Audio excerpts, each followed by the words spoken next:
This is part 2 in the Email Basics series of videos brought to you by the Kaukauna Public Library.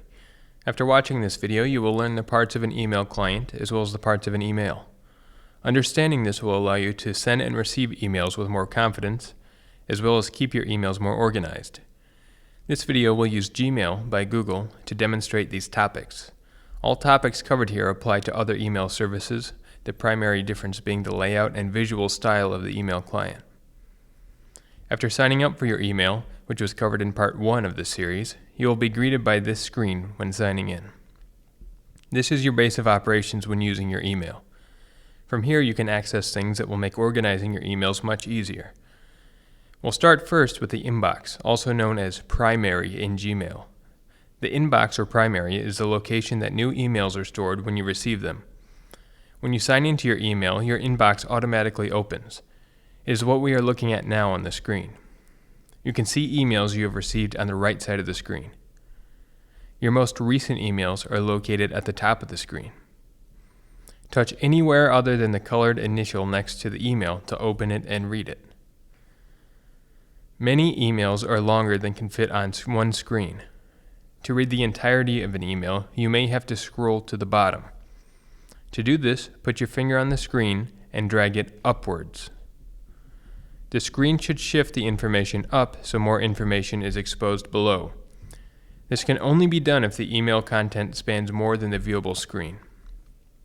To go back to the inbox, touch the arrow pointing to the left in the upper left part of the screen. On the left, you can see a few icons. Pressing the hamburger menu, which looks like 3 lines on top of each other, will expand the left side of the screen. Here you can see all the various folders. You only need to worry about a handful of them, so don't be overwhelmed by the options. We will cover a few of them later in the video. For now, just remember how we access this menu. You can also create an email in your inbox or primary view. To do so, touch the plus icon in the bottom right part of the screen. Depending on which email service you use, this button may say Compose or have a pencil on it instead of a plus. What opens is a blank email that you can send to someone. Starting from the top, the From field designates who the email is coming from. You can see Gmail already filled this in for us with our own email, so you never have to worry about this field. The To field is where you type in the recipient of your email's email address. Make sure to include the @ sign and the service provider in the email address. For example, if the email address is kaustaff@gmail.com, make sure to include the @gmail.com part when typing it into the To field. After you send someone an email for the first time, most email providers will remember that email address so you won't have to type the entire thing in every time. Next is the Subject field. This field lets your recipients know what the email is about before they open it. It is important to use an accurate subject so your recipients can ascertain if your email is relevant to their interests or not. Words and subjects are generally capitalized and are kept as short as possible while still summarizing the contents of the email. Finally, the body of the email is below the subject line. This is where you type the contents of an email. You should start the subject section with hello and your recipient's name, similar to a letter you send in the mail. Then you can type in whatever you'd like to say and finish it with a salutation and your name, also like a letter. If you'd like to attach a picture or document to your email, you can do so by touching the paperclip icon in the top right part of the screen. You do not have to in order to send an email. Depending on the device you are using, the screen after this will differ. Most of them will ask if you'd like to choose files from your device or another location. Usually you will select this device. You can then choose your file if it is saved on your device. If you are on your phone, any picture you take is automatically stored on your device, and you can choose it to attach to an email. This is another way to send someone a picture, aside from texting it to them. The only thing left to do is to press the blue arrow icon to send the email. After sending, you will get a message confirming the email was sent at the bottom part of the screen, and you will be returned to your inbox.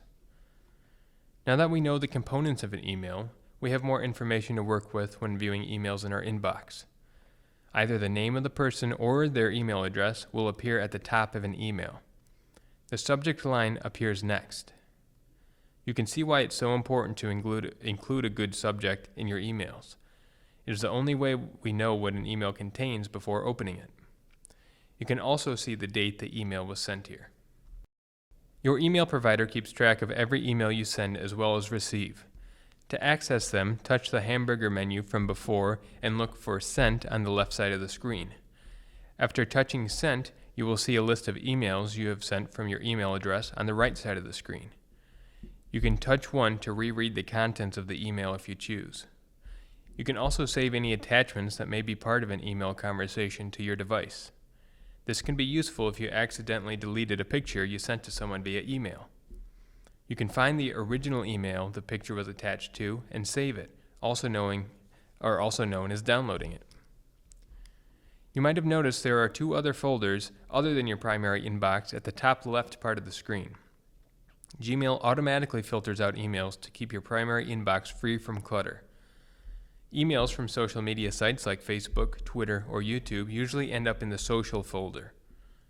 The promotions folder usually contains ads from companies trying to sell you something.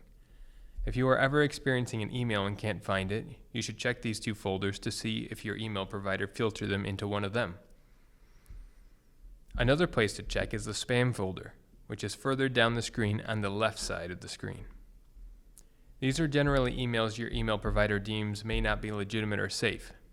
It is safe to check the folder to see if an email may have incorrectly been sorted into this folder, but I don't recommend opening any emails there that you were not expecting.